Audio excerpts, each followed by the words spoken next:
오빠는 자신의 대장암 사기 진단과 갑작스러운 어머니의 죽음, 그리고 아내의 혈압암 사기 진단까지 연이어 감당할 수 없는 고난을 마주하게 된 이관희 집사와 아내 오은주 집사의 투변기를 다룬 영화예요. 2018년 9월 16일 새벽에 이관희 집사님이 주님 품으로 갔고, 바로 그 직전에 시애틀 형제교회에서 제가 이관희 집사에게 전화로 마지막 기도를 하는 가운데 의식이 없는 가운데에도 아멘을 분명히 3번인가 했다고 그 자리에 있던 우리 이제 신승윤 부목사님이 전해주었어요. 그리고 다음날 제가 타코마교회 집회 때 집사님의 소천 소식을 들으며 교회 오빠 간증을 또 틀었습니다. 다 절묘한 타이밍이었어요. 이관희 집사님은 마지막에도 사명을 감당하고 떠나셨습니다. 이사야는 39장까지가 구약이고 40장부터는 이제 신약을 예표하죠. 지금 안 망했는데 150년 후에 망할 얘기를 그렇게 하라는 기가 막힌 이런 사명을 가진 이런 부르심의 선지자예요.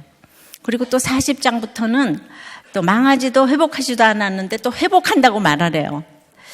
이것이 장차받을 환란을 말해야 하는 선지자적인 사명입니다. 어려울 때 어려운 사명을 가진 이사야가 이제 소명을 받는 장면이 오늘 6장인데, 콜링 보케이션의 부르심은 소명을 번역한 말이고 직업, 천직의 의미도 있습니다. 더 나아가서 먼저 구원받은 우리가 거듭난 우리가 소명받는 것은 이 세상에 죽어가는 영혼들을 구원해야 하기 때문입니다. 그렇다면 어떻게 소명을 받을까요? 지금 이제 악한 아하스 왕에게 예언하기 전에 이제 하나님을 보여주시고 더욱 자신의 죄성을 보게 하고 자원해서 이사야가 자기를 보내달라고 한 후에 소명을 주시는 하나님이세요. 오늘은 소명, 즉 부르심에 대해서 생각해 보려고 합니다. 자, 소명을 주시는 시대 상황과 방법과 조건과 응답과 목적이 다 있더라고요. 오늘은 여러분이 다 알고 있는 이 이사야 본문을 다시 다뤄보겠어요. 자, 첫째로 소명은 위기의 때가 기회입니다. 위기의 때가 기회예요. 1절입니다. 우시야 왕이 죽던 해에 내가 본즉 주께서 높이 들린 보좌에 앉으셨는데 그의 옷자락은 성전에 가득하였고, 자, 우시야 왕이 죽었대요. 죽던 해에 이사야가 본즉 그럽니다. 그러니까 이제 우시야 왕이 죽어야 볼 수 있는 것이 있다는 것인데요. 항상 큐티를 할 때 왜라는 질문을 넣어보라고 했습니다. 그러면 먼저 우시야 왕이 어떤 사람인가, 이 시대 상황을 생각해 보면 앞뒤 전후 문맥 역사를 생각해 보는 것이 적용하는 데 도움이 많이 됩니다. 우시야 왕은 15살의 왕이 되어서 52년간 유다를 통치하여 유다의 유례없는 번영을 주도한 강력한 왕이었어요. 신앙적으로도 훌륭한 왕이었습니다. 그런데 육적으로 부강해지면 영적 교만이 생기더라고요. 그래서 교만해져서 제사장의 사역을 탐하면서 자신이 예배를 주관하다가 병에 걸려서 별궁에 갇혀서 이제 죽은 왕이에요. 그래서 인생이 예외가 없습니다. 그래도 늘 믿고 싶습니다. 그래서 슬픕니다. 이사야는 우시야, 요담, 아하스, 히스기야를 섬긴 선지자예요. 그는 히스기야처럼 자신에게 조언을 구하는 왕가도, 이제 듣지 않는 이 아하스 왕가도, 자신을 톱으로 잘려서 순교까지 시킨 므낫세 왕가도 이제 평생 사역을 하다가 순교를 했어요. 우리는 좋은 일에서 좋은 왕 밑에서 사역을 하면 좋겠지만은 언제 어디서나 똑같은 복음을 전해야 되는 거예요. 말년에는 교만해서 갇혀 있었지만은 우시야 때 나라가 부강하고 번영을 하면 다 좋아야 될 것 같지만 영적으로는 암흑기였다고 하죠. 그래서 5장까지 예루살렘의 죄에 대해서 줄창말하고 있는 거예요. 우리 요즘 열왕기 상을 생각하면 정말 줄창 죄들을 짓고 있잖아요. 아무도 안 들어요. 근데 이 우시야보다 더 악한 이제 아하스 왕 시대로 돌입을 하니까 이 난국의 시대에 이사야가 이제 적극적인 소명을 받게 되는 거죠, 오늘. 이때가 우시야가 죽던 해인 것입니다. 자, 여기까지 읽었어요. 자, 생각해보면 남편은 어려서부터 유복했고 의사로서 성공도 했고, 그런데 예배를 방해하다가 마지막에 병에 걸려 별궁에 갇혀있던 우시아처럼 주일 성수를 하지 않고 병원에 갇혀서 인생의 즐거움이 오직 술인 것처럼 살았어요. 그는 너무 성실하고 효자고 저에게는 열부고 아이들에게는 좌부였는데, 그가 낙태 수술을 하며 죄의식에 사로잡혀 이렇게 예배를 방해하며 스스로 별궁에 갇혔다는 생각이 들었어요. 예. 저는 미약하게나마 사명을 이미 받았잖아요. 그러나 제가 우시아 같은 남편 옆에서 할 수 있는 것이 아무것도 없었어요. 적용해 보세요. 오늘은 우시아 입장에서 적용해 보세요. 여러분은 지금 어디에 갇혀 있나요? 돈과 권세가 있어서 홀로 살 수 있다고 예배를 방해하며 무엇을 하세요? 술을 드세요? 여자를 만나세요? 게임을 하세요?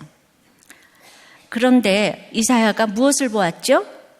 주께서 높이 들린 보좌에 앉아 계심을 보았어요. 우시아 왕의 보좌가 너무 높아요. 근데 그보다 북이스라엘을 침략해서 망하게 한 아수르 왕의 보좌는 더 높아요.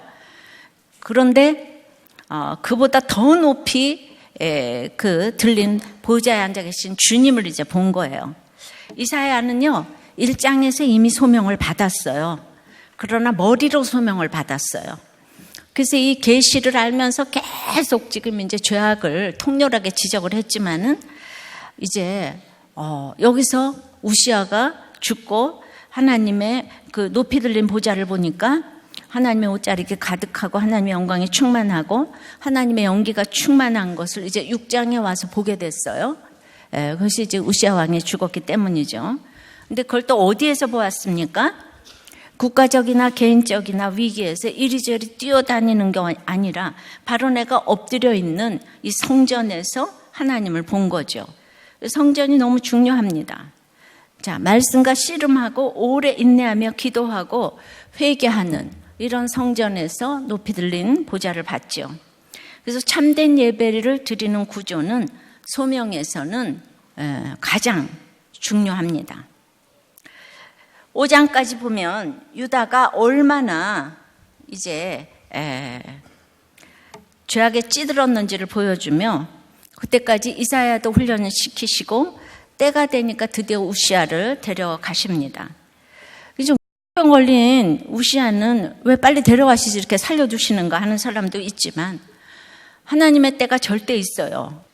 어떤 목자님이 아픈 조강지처 아내랑 사별할 때 그때는 빨리 죽기를 바랐고 죽어서 슬프지도 않았는데, 그 아픈 아내가 없으면 모든 게 다 잘 될 것 같았는데 재혼도 하고 또 이랬지만은 하는 일마다 교회도 분열되고 사업도 안 되고 재혼도 쭉 망해왔기 때문에 돌이켜보니까 아내가 죽은 것이 그 인생의 가장 중요한 우시아 왕이 죽는 사건이 된 거라고 이번 주 해석을 하셨더라고요.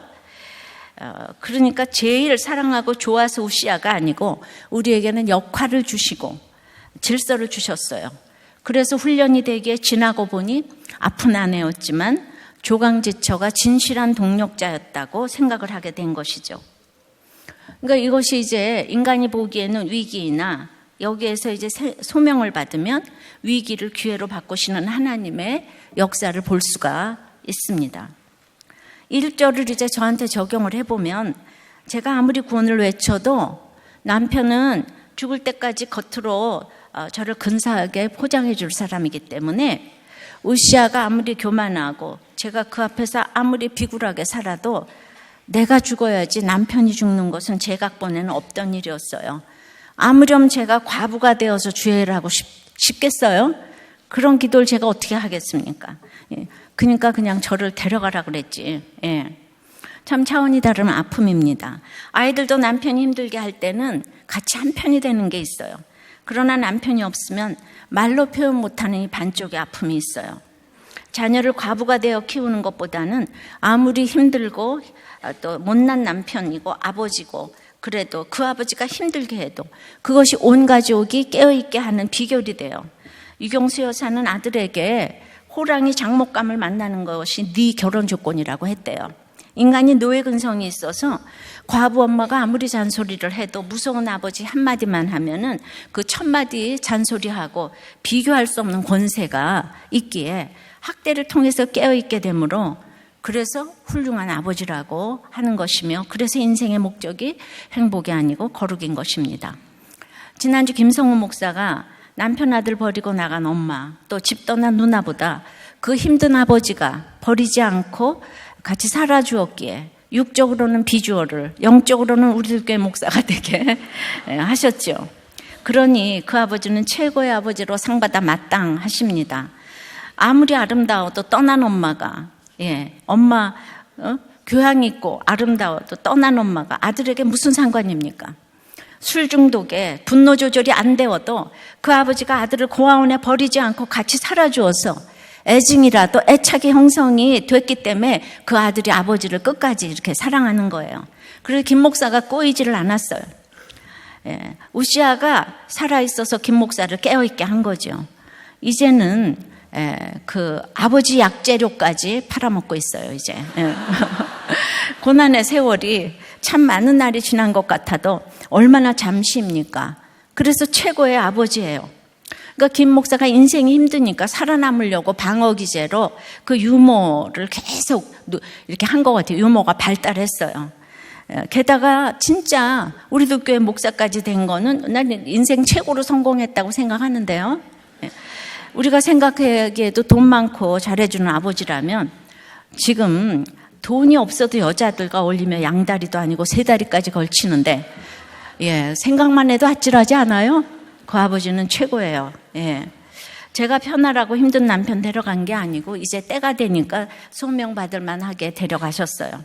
남편이 죽던 해에 저도 주께서 높이 들린 보좌를 봤는데 왜 주께서 높이 들린 보좌인가 하면요. 제 남편 데려간 날 대선지자 에스겔도 아내를 데려갔기에 이게 영광 중에 영광이었어요. 내가 따라갈 수도 없는 대선지자 에스겔도 아내를 데려갔기 때문에 나하고 똑같은 고난을 당했기 때문에 상상할 수 없는 그 주님의 영광이 저도 성전이잖아요. 이 성전에 가득한 걸 느꼈어요. 저에게는 그 말씀이 영광이었죠.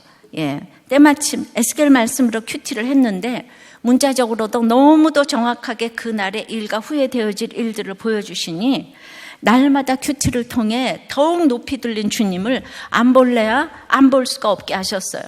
여러분들도 큐티를 하다 보면 높이 들린 보좌를 볼 수 있어요. 이것이 성경이 나를 읽고 가는 것이지요. 우시아가 죽고 사명받았듯이 에스겔 아내가 죽고 에스겔이 전 세계를 향해서 나갑니다. 그러니까 이때까지 우시아가 살아 있어야 해요. 병이 걸리건 별궁에 갇혀 있건 우시아가 살아 있어야 돼요. 적용해 보세요. 여러분이 무서워하면서도 의지하고 기대는 우시아는 누굽니까? 제사장을 무시하는 우시아는 이미 이빨 빠진 호랑이인데 우리는 돈과 권력을 가지고 있는 그를 여전히 이렇게 추앙을 하고 있지는 않습니까? 겉으로는 그가 믿음 없어 하면서도 속으로는 돈이 좋아서 구원은 뒷전인 남편, 아내, 부모, 형제, 자매는 누구입니까? 돈이 있으니까 가서 말을 못하는 거예요. 우시아. 그래서 우시아 시절에 이사야가 말을 못하고 있어요. 너무 부강하고 너무 교만하고 그래도 거기서 그냥 빌어먹고 살아야 되니까. 이게 꼭 저 아니겠어요? 이제 성경이 저가 아닌 게 난 소명 받았는데 말을 못하겠는 거예요. 우리 남편 밑에서 제가 빌어먹고 살아야 되니까. 그럴 때가 있더라고요. 그러니까 예수 믿었다고 뭐 빨리 가고 이러면 안 돼요. 때가 다 있는 거예요. 그게 하나님의 때인 거죠. 어떤 목원부는 지금 너무 은혜 받고 혼자 교회를 나오는데 지금 이제 별걸 하고 있나 봐요. 근데 아내가 너무 집착을 하니까 이혼은 안 하지만 적금 금지라도 당해서 이제 아내를 안 보고 싶다는 거예요. 그래서 막 싸워가지고 일부러 당하고 싶대요. 가서 막 문을 막 발로 차고 이래가지고. 근데 아내를 교회에 나오게 해야 되는데 거기까지 하기가 싫다는 거예요. 그러니까 말씀보다는 고난보다 높이 들린 보좌를 아직도 이렇게 보지 못하고 있는 거죠. 그래서 지금 이제 이런 큐티로 띵크 양육으로 1대1로 만났을 때 이 말씀 가지고 이렇게 그 사람 위해서 한 절씩 나누고 기도하고 상담하고 하고, 이 큐티를 제가 혼자 하면서 기도하고 눈물을 흘릴 때가 많아요. 그래서 말씀으로 기도하게 해요. 누가 전화를 하면 이 말씀으로 상담을 했어요. 제가 그렇게 했어요. 그래서 이런 것들이 우리들 교회에 이제 다 목회를 성공하려고 하지만 이런 것들이 어떤 이제 기본이 됐다는 걸 말씀드리고 싶은 거죠. 두 번째는 소명받으려면 드러나기보다는 가리우는 것이 이제 많아야 합니다. 2절입니다. 스랍들이 모시고 섰는데 각기 6날개가 있어 둘로는 자기 얼굴을 가리웠고 둘로는 자기의 발을 가리웠고 둘로는 날며, 스랍들은 하나님 곁에 머물며 하나님을 섬기는 천사들로서 세상에서 가장 거룩한 존재들입니다. 6날개 중 둘로는 얼굴을 가리웠다는 것은 하나님의 영광을 자기가 취하지 않는 거죠. 둘로는 자기의 발을 가리웠다는 것은, 발이란 문자 그대로 발도 되지만 사울이 그의 발을 가리러 굴에 들어갔다가 다윗에게 죽을 뻔한 일이 있는데 그때 그 발과 같은 의미로 인간의 구조로 말하자면 성기가 있는 부분을 가렸다는 이런 뜻도 됩니다. 자, 그래서 얼굴로 발로 나의 수고와 권리를 주장하는 게 아니라 가리우며 포기할 수 있어야 한다는 거죠. 여러분의 생색을 가리우길 바랍니다. 그러니까 우리도 모였다 하면 외모 자랑, 자기 자랑, 헌신 자랑, 수고 자랑을 알아주기를 너무도 원하죠. 주님의 소명을 받으려면 이 모든 것을 가리워야 할 것입니다. 말씀을 통해 나의 그런 자랑들이 부끄러움인 줄 알고 이를 가리우고자 하는 것이 바로 큐티입니다. 근데 4날개를 다 가리워도 2날개로 얼마든지 날 수가 있습니다. 저도 과부가 되어 누구 때문에 이렇게 살았겠냐 하면서 아이들한테 생색낼 수 있었겠죠. 제가 햇수로 30년 넘게 조용히 6날개가 다 있어도 과부이기에 얼굴을 할 수 없이 가리우고 발을 가리우며 내 주제를 알고 조용히 날갯짓을 했던 것 같아요. 내가 겸손하려고 한 게 아니라 과부로 환경이 겸손할 수밖에 없으니까 이 큐티를 하면서 저절로 가리울 수밖에 없게 하셨어요. 적용입니다. 하나님의 영광을 가로채는 드러내기와 하나님의 영광을 드러내는 가리우기 중에 여러분은 무엇이 편하세요? 또 가리워도 그 가리운 것이 또 드러나기를 원하지는 않으세요? 여러분 거리가 멀죠? 네. 나는 인정받기를 원하지 않아. 근데 그게 또 인정받기를 원하시죠? 바로 지금 그 얘기를 하는 거예요. 여러분의 교제 속에 은근슬쩍 자기 자랑, 자기 헌신은 몇 프로나 됩니까? 만나면 옷과 외모의 얘기를 얼마나 합니까? 사람들을 만나면 쾌감을 느낍니까? 열등감을 느낍니까? 다 똑같습니다. 소명받으려면 이제 세 번째는 삼위일체의 거룩이 있어야 해요. 3절입니다. 서로 불러 이르되 거룩하다 거룩하다 거룩하다 만군의 여호와여 그의 영광이 온 땅에 충만하도다 하더라.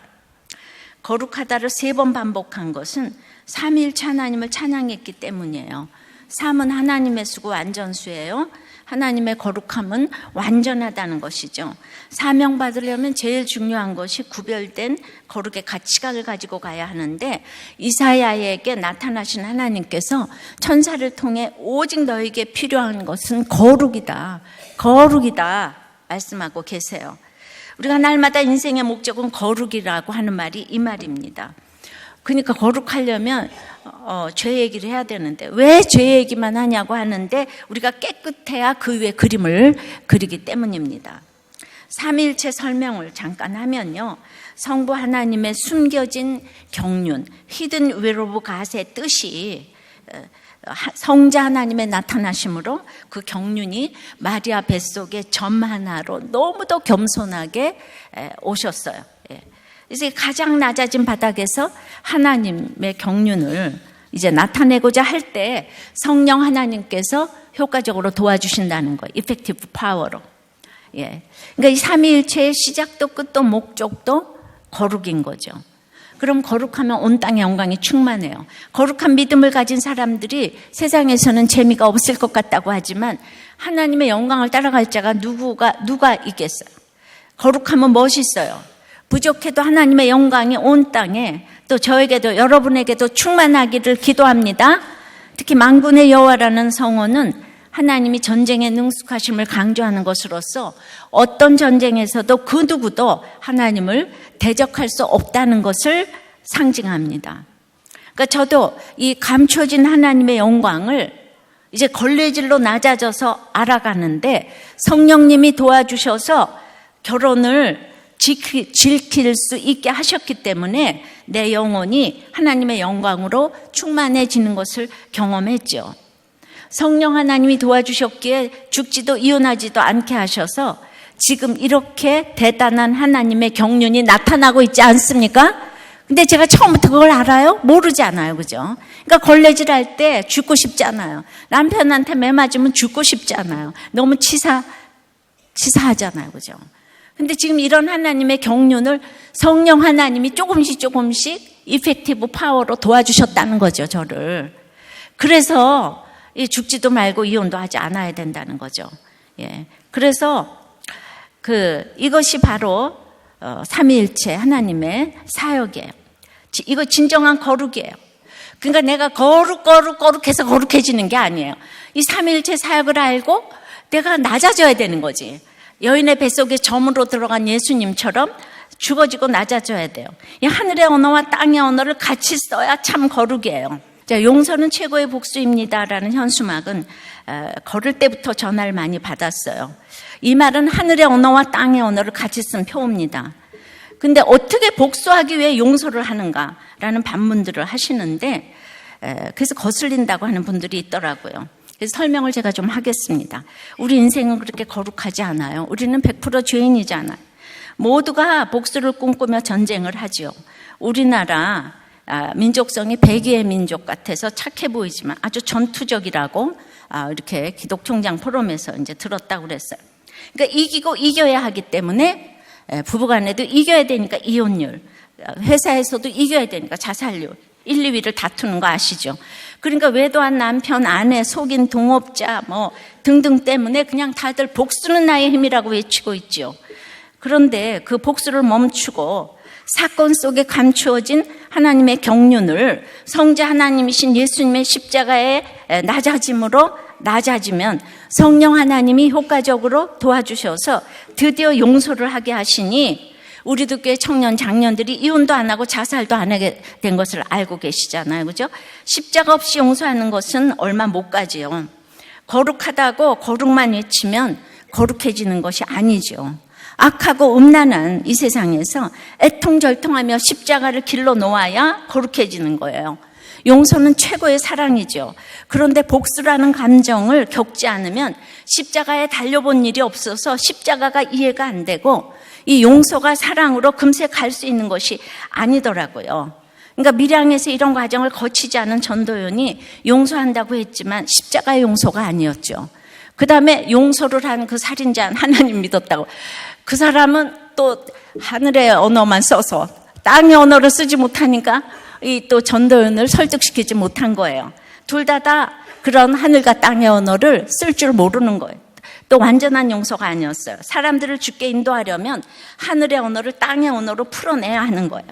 사람들의 입장으로 내려가야 하기 때문이죠. 도리어 불신자들에게는 복수라는 단어가 임팩트가 있어서 좋다고 하시고 용서했다고 하는 간증들을 듣습니다. 한 회장님이 횡령을 한 사장을 고소하려다가 이 현수막을 보고 저거야 확 닿아가지고 고소 안 하기로 했다고 하세요. 예, 그런데 도리어 거룩하지 못한 단어라고 신자들이 불편하다고 하세요. 그럴 수 있지요. 그러나 우리는 교회를 전혀 모르는 불신자들이 경부고속도로에서 이 현수막을 보고 복수를 적고 곳곳의 교회로 우리가 보냄받은 자로서 곳곳의 교회로 갈 수 있기를 기도합니다. 마찬가지로 교회 오빠 첫 번째 비하인드 스토리는 이 제작진 모두가 아무도 크리스찬이 없다는 사실이에요. 종교 유무를 떠나 교회에 나가라고 하지 않는 영화라는 거예요. 삶과 죽음이라는 모두가 공감할 수 있는 이야기를 담은 영화라고 소개를 했습니다. 적용해 보세요. 여러분의 언어는 주로 하늘의 언어입니까? 땅의 언어입니까? 삼위일체 하나님의 거룩이 이해가 되십니까? 몇 프로 되십니까? 소명받으려면 네 번째는 서로 화답하는 공동체를 경험해 봐야 합니다. 4절에 이같이 화답하는 자의 소리로 말미암아 문지방의 터가 요동하며 성전의 연기가 충만한지라. 목장에서 나누는 오픈과 적용이 수랍들의 찬송 소리와 같고 예배 때마다 느껴지는 우리들 교회의 생기가 문지방이 요동하며 성전의 연기가 충만해서 우리들 교회 문턱이 낮아서 들어오기가 쉬운 교회인 것도 많지만 상처가 많은 사람들이 오니까 요동하며 부부간의 싸움도 요란할 때가 있어요. 그러나 알코올 중독자인 김성호 목사 아버지가 우리들 교회 목장에 와도 너무 잘 어울릴 것 같다고 했잖아요. 하여튼 성령 충만의 연기가 가득한 거 사실입니다. 우리는 만나면 와글와글해요. 우리는 밤새 안녕이기 때문에 어떻게 됐어? 집에 왔어? 안 들어왔어? 그 여자는 가봤고? 이러면서 애는 집에 들어왔어. 우리는요 일주일 전에 거 말고 어저께 거가 궁금해. 그래서 만나기만 하면 어떻게 됐어? 그래서 만나면 그냥 좋은 친구 와글와글. 그래서 저는 거룩하지 못하다고 교회에서 이렇게 떠드냐 그런 소리 안 해. 너무 인생이 우리는 막 그냥 당일치기도 아니고 막 당초치기를 하고 사니까. 전 그게 이제 막 너무 이제 공감이 되니까. 네. 그래서 이제 이관희 집사가 목장 나눔에서 이런 얘기를 나눴어요. 전 요즘 어떤 생각이 드냐 하면 한 주 목장에 와서 공동체에서 예배 드리는 게 얼마나 소중한지를 많이 느끼게 돼요. 아직 많이 목장 예배가 남아있는 것처럼 생각할 수 있는데 나에게 목장 예배가 몇 번밖에 없다라고 하면 오늘 목장 예배가 너무 소중한 거예요. 기가 막힌 것은 1대1이 3개월 검진받기 일주일 전에 끝나더라고요. 이번 주에는 과제하면서 가만히 생각해 보니까 이 3개월 동안 건강한 상태에서 온전히 1대1 마무리 짓는 게 삶의 큰 미션이 됐어요. 이분이 항암을 12번 하고 28번 하면서 1대1 띵크 양육을 받았어요. 예, 그러니까 이제 그 양육하신 분이 이분이 이 집사가 워낙 성실하고 모범생이어서 양육 숙제를 너무 열심히 이제 한다는 거예요. 그래서 건강이 우선이라고 숙제를 쉬엄쉬엄 하라고 그게 적용이라고 이렇게 말했다는 거예요. 근데 이 집사는 그 띵크 양육 받으면서 자기도 목자도 하고 싶고 너무나 사명도 정말 여기서 찾고 싶다고. 여러분 정말 여러분은 너무 바빠서 못해요, 그죠? 너무 건강해서 못하고. 그렇습니다. 적용해 보세요. 여러분 어떠세요? 좀 목장을 좀 경험하고 싶지 않으세요? 그렇게 꼭 마지막에 가야 되겠어요? 지금 멀쩡할 때 가면 안 될까요? 자, 소명받으려면 5번째는 자기가 입술이 부정하다는 것을 알아야 합니다. 5절. 그때에 내가 말하되 화로다 나여 망하게 되었도다. 나는 입술이 부정한 사람이요 나는 입술이 부정한 백성 중에 거주하면서 만군의 여호와이신 왕을 배웠음이로다 하였더라. 1절부터 4절까지 하나님의 영광이 성전과 온 세상을 가득 채우고 성령이 온 땅에 충만한 그때 여호와의 임재와 영광을 본 후 첫 고백은 화로다 나여 망하게 되었도다. 그 이유가 나는 입술이 부정하다였습니다. 이것이 바로 하나님의 영광을 본 자들이 해야 할 말들입니다. 한마디로 나는 죄인이다 이거죠. 죄인은 하나님을 보면 살 수가 없어요. 그래서 망하게 되었다고 고백을 합니다. 나의 실체를 하나님 앞에 내려놓아야 합니다. 아마도 이사야는 현실을 바라보는 자신의 관점, 기존 가치관이 산산조각 나도 부서지는 경험을 했을 거예요. 이사야는 자신도 입술이 부정한 사람이고 내가 입술이 부정한 백성 중에 있다고 합니다. 이 죽어지는 경험을 하고 하나님의 영광 앞에 쓴 사람이 할 수 있는 고백입니다. 근데 왜 유독 그렇게 입술이 부정하다고 하는 걸까요? 선지자는 특히 말씀으로 사역을 해야 되는데 그 입은 말씀을 전하는데 가장 필요한 도구일 뿐만 아니라 가장 죄를 쉽게 지을 수 있는 기관이죠. 내가 던져지고 오픈되고 거룩한 하나님의 속성을 나타내기 위해서 부름받은 인생인 것을 증거해야 하는데 말로 하다 보니까 이 소명을 말로 전하다 보니까 말을 잘하면 그냥 다들 2단 3단에 넘어가는 거예요. 그러나 진실하지 않은 말은 화로다가 되는 거예요. 항상 나의 죄성을 보면서 가지 않으면 말씀 전하고 그 하나님의 말씀, 하나님이 깨닫게 하셔서 전하는 건데도 사람들이 열광을 하면 우시아처럼 하나님 자리에서 자기 입술이 부정한 것을 모르는 거예요. 정말 화로다 망하게 되었다고 고백하는 것이 입술의 실수 때문인 것이 대부분을 차지해요. 딱히 욕을 해서 부정한 게 아니에요.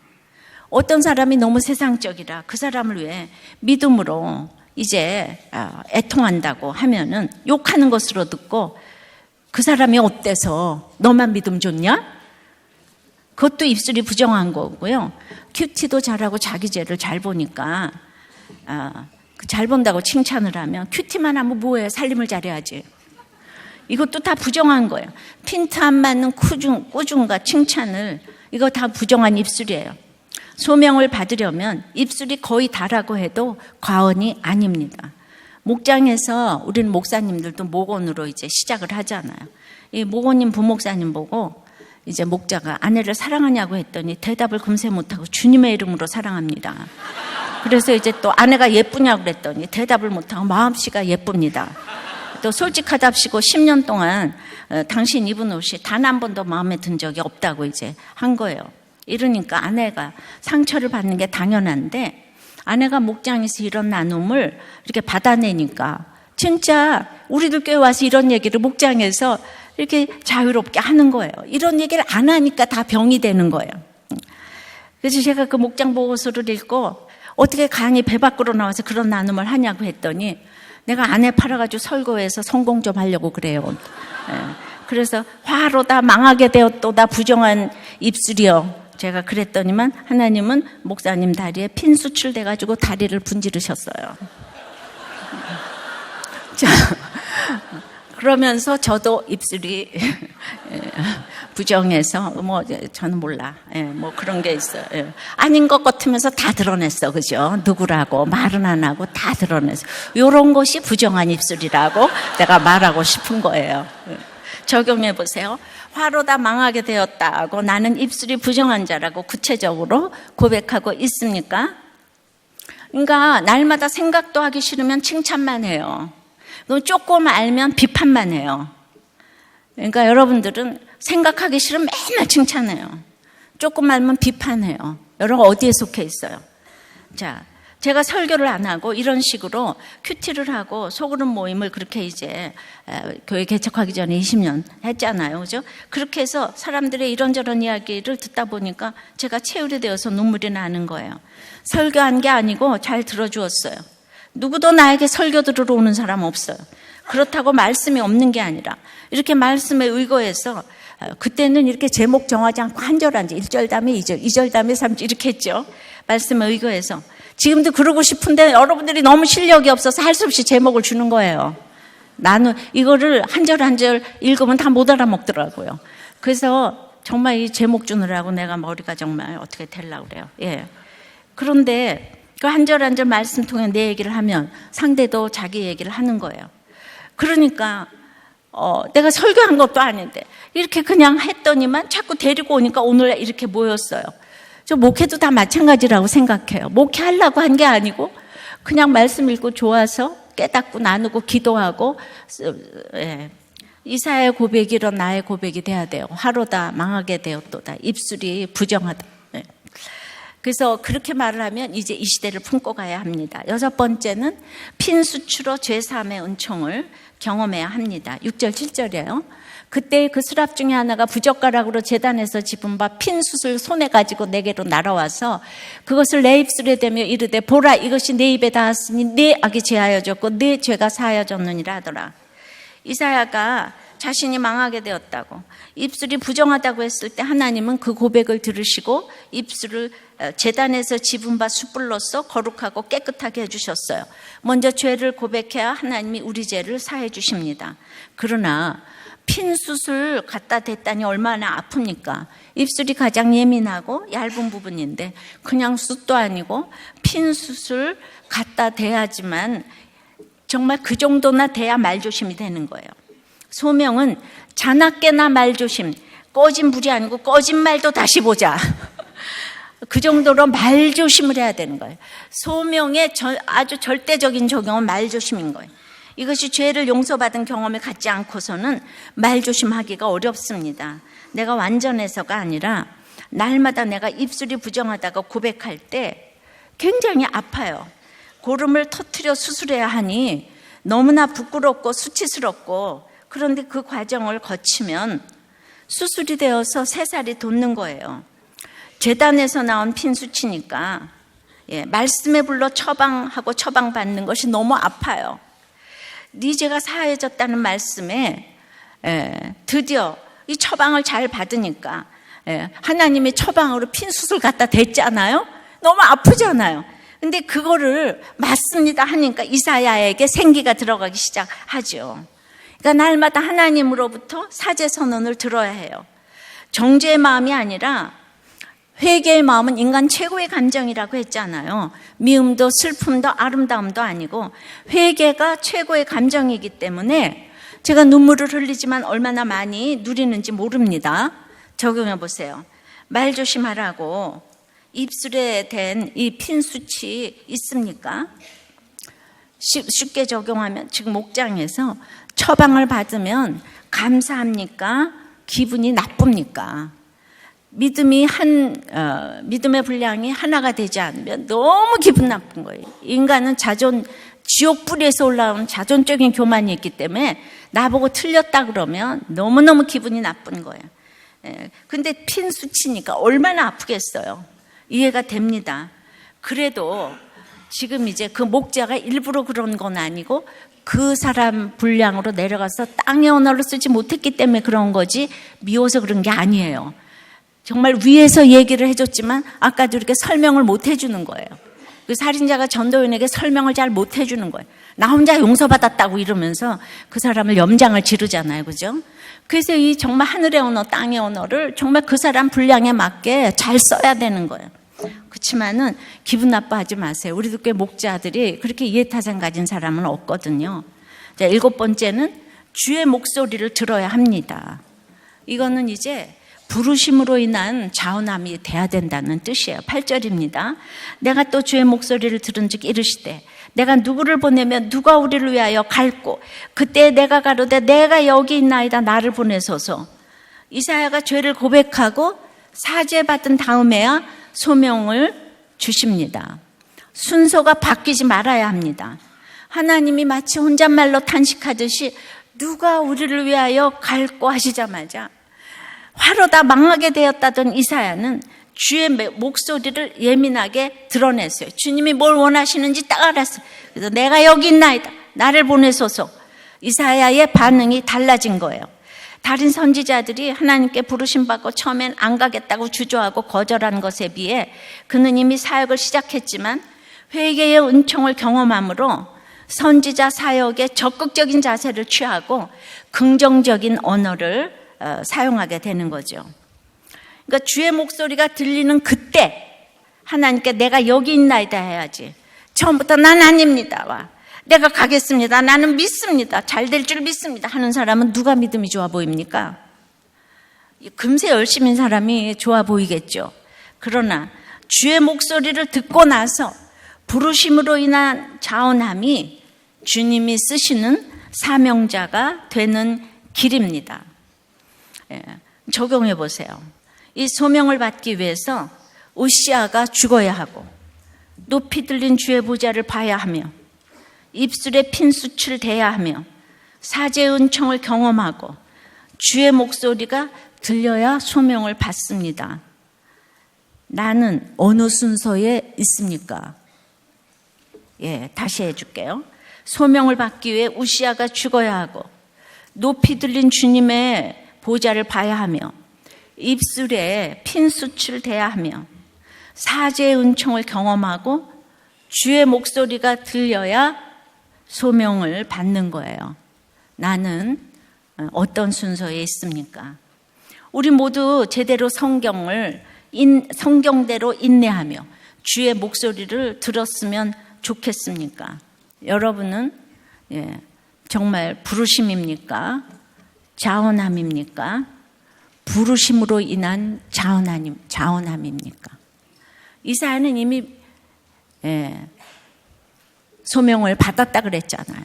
근데 이제 진짜 주의 목소리를 듣고 누가 갈꼬 하는 소리를 듣고 반응을 했다 그랬잖아요. 부르심으로 인한 좌우남, 이게 제일 좋은 것입니다. 이관희 집사가 목장 예배에서 또 이런 나눔을 했어요. 하나님이 이런 식으로 고쳐주실까 하는 생각이 들었고 짠하고 회복이 될 수 있었으면 좋겠다는 생각도 한때 했지만 예레미야 묵상하면서 한순간에 무엇이 되기보다는 바벨론 포로 생활이 길고도 멀지만 하루하루 조금씩 고쳐주시고 공동체 안에서 말씀 안에서 영육이 회복되는 것을 생각하게 되었습니다. 우리들 교회에 오면서 내 죄를 보라고 자꾸 하시는데 내가 어떤 죄를 지었는지는 스스로 알고 있기 때문에 회개는 할 수 있었지만 이번 3개월 동안 통증을 동반한 피를 쏟을 때 내 죄 때문에 찢어지도록 가슴이 아파왔습니다. 개인적으로는 육체적으로 매우 힘든 시간이었습니다. 깊은 잠을 자다가 가슴이 터질 것 같이 힘들었는데 지난날의 회한이기도 하지만 참회의 기도가 무엇인지 알 것 같았습니다. 내 죄 때문에 예수님이 피를 흘리셨다는 것을 알게 되고 하나님이 이 힘든 시간이 필요했기에 허락하셨다고 생각하게 되었습니다. 3개월 너무 힘들었지만 뜻깊은 시간이었어요. 하나님께서 재산이나 다른 것으로 치실 수도 있었는데 어찌할 수 없는 생명으로 치시니 하나님 앞에 급 겸손해질 수밖에 없어서 하나님이 저의 교만을 다루시는 것으로 깨닫게 되었습니다. 그리고 맨 끝에는 소식 이렇게 이관희 집사님의 통증이 다시 시작되고 지금까지 항암이 큰 효과가 없었다고 합니다. 모두 간절히 부탁드립니다라는 기도 제목이 올라와 있었어요. 여러분 마지막까지 정말 항암을 12번, 28번 그렇게 하면서도 이렇게 1:1을 다 받고 목장에 오는 게 이 세상의 기쁨으로 그것 때문에 투병 생활을 할 수가 있었습니다. 근데 마지막까지도 몰핀을 안 맞은 것은 맑은 정신으로 성경을 보기 위함이고 설교를 듣기 위함이라고. 예. 근데 여러분 너무 건강한데 설교 들으세요? 예. 너무 건강해서 안 들으시죠, 그죠? 예. 우리 모두 각자의 환경에서 소명을 찾고 암이면 암에서, 직장이면 직장에서, 부부관계에서 그냥 여전하게 하루하루 잘 살아내는 것이 얼마나 큰 소명인지 몰라요. 마지막까지 우리 이관희 집사도 그 양육훈련 받았고 오늘 하루가 주어진다면 거룩을 이루기 위해 좀 더 온전하게 살고 싶다고 했어요. 이 땅에서의 삶이 끝났지만 어마어마하게 소명의 삶이 펼쳐져 있는 것을 보게 됩니다. 소명은 대단한 것이 아니에요. 내 가정, 내 직장, 나의 모든 환경이 소명의 장소입니다.